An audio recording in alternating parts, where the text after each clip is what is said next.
So first of all, I would like to thank Brother Saeed and Shahid Anwar. And most of you don't know, but there is the little one, the younger one, Naveed. He's been playing an important role, especially in terms of the marketing. So the credit goes to all the brothers. And of course, for me, I think it was seeing him, especially Saeed. I think I can say I was part of this journey because right at the beginning, me and Said, we went to look for the perfumers, and I think he was telling me, he was giving me the ideas about what he's going through.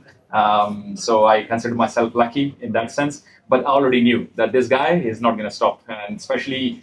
I'm sure if you taste and if you sense the perfume, you will see the quality. As the market is very saturated at the moment. There's a lot of perfumers, and but you can see the difference in the quality. And of course, it comes from the brand right behind him, Shahid, and he doesn't come slow. He goes from the top. He doesn't come from below. So once again, congratulations to both brothers and Naveed as well, and the rest of the family. And the rest of the brothers who are here, thank you so much. Lovely seeing you all. Some of you, are the old faces to me, but for me, I think it's very important to be part of this, and I'm very happy for them. So good luck again, inshallah, and I'm 100% sure that this will do very, very well, inshallah. So, Mubarak Shah. Thank you, Your prayer, sir. huh? Thank you. Thank you, sir. That is well.